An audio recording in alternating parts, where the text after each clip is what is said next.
have you back, Allison. Yes, good to be here. Thanks for having me. And then Karen Drucker, too. Karen Drucker was here last week. And, but one of my favorites. Karen, when I first heard Karen sing that, she said that she had made her career as a blues singer. And then she found unity and New Thought. And she was like, oh my God, what am I going to sing? So she wrote herself a blues song about how life is good. And for those of you who are here for the first time, welcome. So glad to have you here. It's great to see some new faces, and whether you're new to New Thought or new to Unity or new to this whole experience, we are crazy, okay? Just to get that out of the way, we are certifiable, and we take great pride in that because we think the rest of the world and how the world is taught to be is the part that's messed up. Amen. Right? That we're taught to fight for what we want to the point of bloodshed and war. We're taught to defend with violence rather than to defend with principle. Taught to attack rather than to love. And when I found this teaching and this way of being that welcome to everybody, no exceptions, no exclusions, I was taken aback and had to jump in with 2 feet. Then I had to learn how not to attack the people who didn't believe what we believed here. So the lessons just keep coming and coming and coming, and today's is another one of those lessons. And that's why when Allison wrote me and said, oh, I want to sing the song, I said, perfect. Perfect, because even though I hold the title of senior minister here, and even though I've been to ministerial school and I've been on this path since 1989 and studied with some amazing people, I still forget and sing the blues. I still forget sometimes and complain about what's right in front of me. And that's why I'm going to the Byron Katie workshop, because I'm still working on loving what is. As Martha Creek taught us a couple weeks ago, sometimes I can just barely tolerate what is. But in that process of radical acceptance of what is, radical acceptance of whatever is in front of you, all of a sudden the field of infinite possibility opens up. That field of shifting ground is made visible when we accept the reality of what is. You know, today's title is called Name and Claim Your Good. Right? And we are doing a series, I should tell you, point out this series is based on this book, The Dynamic Laws of Prosperity by Catherine Ponder. And it's a Unity classic. Catherine Ponder was a Unity minister and very, very dynamic in her teaching. She wrote several books, and this is one of them on the subject. And so it was really interesting to dive back in and to look at it from my perspective today, and to see where I am and how I've shifted in some of this, and how I've forgotten some of the things. And I teach prosperity and abundance regularly around here. I've written a book about it. We have classes going all around the country, from Hawaii to Virginia, starting next in September. Hundreds of people are going to be taking our Absolute Abundance class. And still, I find myself in those moments. When I was at conference recently, a lot of people asked me, I said, so how's your church? I said, it's doing well. I said, is it growing? And we said, no. And they said, well, what are you doing about that? What are you going to feel about it? And I said to them, well, it's really not up to me. It's up to the congregation to decide if they want to grow. It's up to the congregation to decide what the church will be and what size it'll be. And when I was reading this book this week, and that's a valid answer. This is your church, right? This is your community. And it will be the size you want it to be. In fact, I had someone recently come up to me and say, well, we don't want more people here because I don't want it to get too big. We'll lose what we have. So that's an interesting perspective, right? And I was thinking, yeah, that sucks. I've got the biggest soapbox here. I've got the biggest platform here. If I'm not standing up and saying what my vision for the church is and what I would like it to be, am I encouraging you to do the same? Am I inviting us in to the place where we name what we want to expose, illuminate, trumpet our heart's desire? You know? Do we hide on some level behind correctness, behind groupthink, behind what we think is going to sound right to other people? It'll sound too arrogant. It'll sound too boastful. It'll sound too dynamic. It'll sound too presumptuous. That's a great one. Thank you, Francine. Presumptuous. She is the writer. Presumptuous to claim what I want. We have an amazing message here. In fact, our vision statement, which we crafted last year, says we are a vibrant spiritual community, honoring the divine presence in all and radiating the unity message through loving service. Well, how are we doing with that? It's a real valid question. How are we doing with that? Those were the words that came from you and said this is who we are and what we want to become. Right? Our mission statement is what we are right now. Our vision statement is what we want to become. Are we becoming a vibrant spiritual community that honors the divine presence in all and that radiates the unity message through loving service?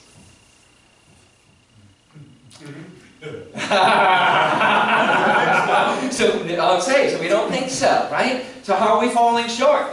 What should Unity San Francisco be? How can each of us step up to make Unity San Francisco and it's not about, well, it's not necessarily about this place. It's about radiating the unity message through loving service.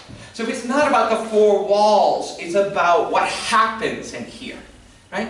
And in Catherine Ponder's book, The Laws of Prosperity, I'm focusing today on chapter 4, which is the creative law of prosperity.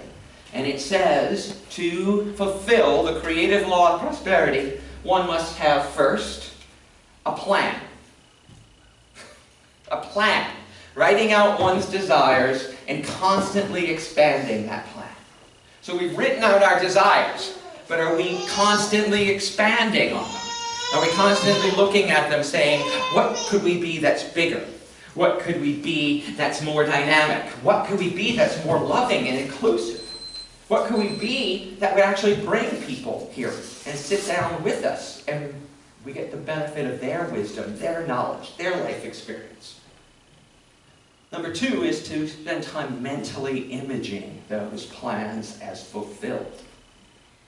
So do we take time to mentally imagine, to use our incredible divine capacity for imagination, to see this place with people lined up at the door to get on Sunday, with hospitality that rocks your world, right? With the concerts that Karen and Allison and Ben have all done filled to the rafters. Well, Danielle's was, but all of them filled to the rafters on Friday nights, on the classes that we teach, or through loving service, right? Are we imaging us having a soup kitchen in the kitchen downstairs? Are we imaging even being more than collecting teddy bears? Or is that enough? It's a question that I really want you to answer. We collect teddy bears and we collect coats. Is that enough loving service to be radiating this message?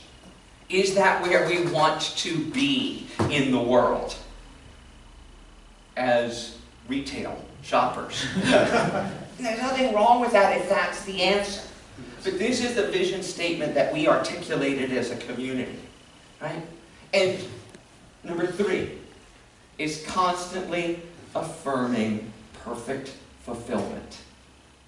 Well, we are a loving community, and we do radiate the unity message through service. I see it in each and every one of you.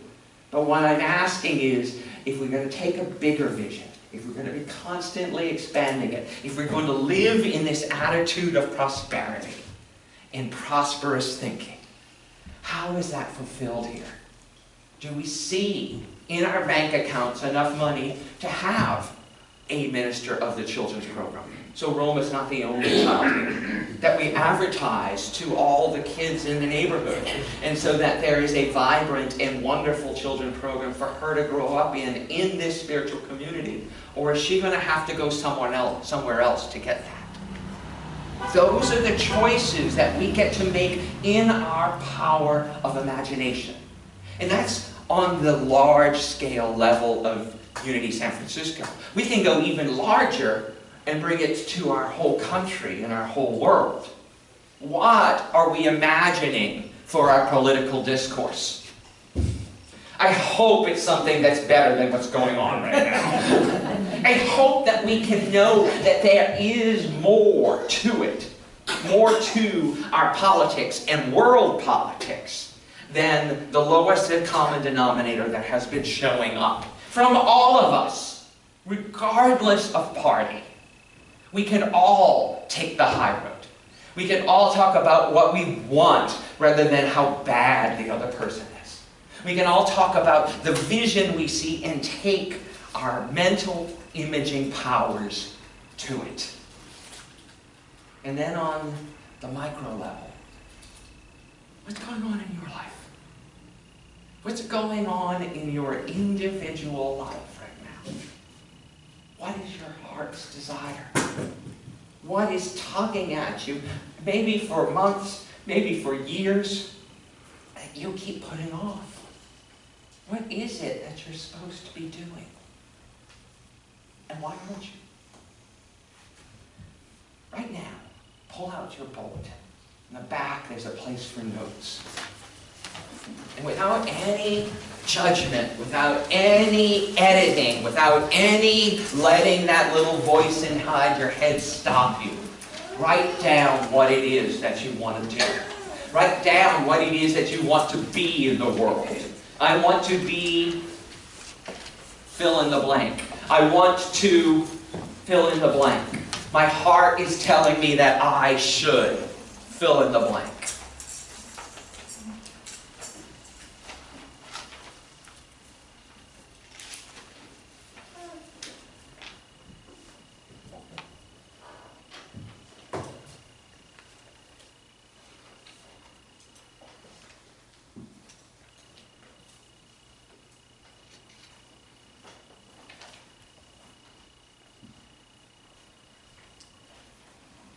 You know, here's something radical. Post it on your wall. Put it on your bathroom mirror so every day you see it. Pull it out of a notebook every morning and sit down and say, my heart is telling me I should. And write down what it is you think you should be doing. No exclusions. Don't limit yourself. Keep expanding it. I should be President of the United States. Hell, if they can run, I can. Right? I should be. Whatever it is. No exclusions. Don't limit it. Because when you do, you're letting the negativity come back in. Like I did when I said, it's not my choice what happens here. Well, if it's not my choice, whose is it? Right? Because I'm part of this community too. I'm listed by our bylaws as a member. And lots of us stand up here and talk, or sing, or share their experience. Lots of us do service here, and we all have a voice about what this place should be and how we should be of service to the world. You do too. Don't let those voices stop you. Write it out every day. Write a letter to God. We do a letter to God at New Year's. I have them up in my office. I bless them weekly, knowing that what you wrote on New Year's Day is being fulfilled in your lives right now. But you don't have to wait to be here on New Year's again to write another letter to God. You can pull out a piece of paper at any time and have your heart's desire fulfilled. Even when she cries, especially when she cries, my heart's desire is fulfilled. JD and I made a treasure map put it on our refrigerator with us holding a baby, photoshopped before we ever had one, for 2 years. For 2 years, we held the mental image of us being a family. We now have a son who starts college on Wednesday. Yay, that's amazing. And this one who started to learn to walk last month. Right? Because we dared say it, that we could be parents. And that was new for us. It was hard for us. I grew up thinking as a gay man it wouldn't happen for me. But I changed my mind. Because unity has taught me that with God, all things are possible. Amen. All things. Not just a few, all. So what is it in your life that is clamoring to come out that could make the world a better place? What is it in your life that you are dying to do? Well, try living to do it. Try stepping out and doing it actively in the world, in your life, even with baby steps, because trust me, those steps are not small for her. They're gigantic. And so they are for you. Take whatever step you can. And over the next weeks, we're going to talk about the 4-step process of manifestation. The first is name and claim your good. Name and claim your good for your own life, for unity, and for the world. Start talking about this process. So the second step is to take concrete steps. To name your good, to image it mentally, to constantly expand what it is you think you're going to be and do. And then the second step is to take concrete physical world steps towards it. The third is to share your journey. To tell everybody about the process. Tell everyone you know. You know what I'm about to become? You know what I'm up to? This is what I'm doing. Everybody tells me I'm crazy, but I'm doing it anyway. And you share your journey, because when you share your journey, you open up people to be your co-conspirators. Open up people to joining you on the path and providing you the openings you need to succeed.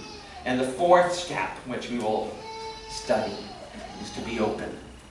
To realize that you can only imagine what's in your consciousness already, what you've already seen or seen someone else do or already experienced. But there is a whole world that exists beyond our limited mental capacity, the world of the absolute divine. And when we are open to it showing up as the Spirit, as God intends it to show up, there's no limit to how our good can look. So those 4 steps are what we're going to study for the next 4 weeks. But this week, I want you just to play with writing down your good. Naming it, claiming it, imagining it, expanding it, so that you can stand here next week and say, I have this idea, and interrupt my talk. I have this idea, this is what we should be doing. And get involved in the process. And take the bully pulpit. Take the soapbox in your own life, in Unity's life, and in the world's unfoldment. No small thing. I'm just asking you to step into the dynamic laws of prosperity and be a creative force for good in the world. Deal? Everybody in? Do you want to step into the dynamic laws of prosperity and be a creative force for good in the world? Yes. Yes. Do you want to step into the dynamic laws of prosperity and be a creative force for good in the world? Yes. Okay, now I'm starting to believe you. I am one with the divine. Say it. I am one with the divine. Everything I need comes to me. Everything I need comes to me. I am fed miraculously. I am fed miraculously. And I share extravagantly. I can share extravagantly. There is no limit to what I can do. There is no limit to what I can do. Oh boy, I can see the air go out of that balloon. There is no limit to what I can do. There is no limit to what I can do. And so it is. And so it is. Amen. Amen. Let's take that to our time of meditation and sing, I am so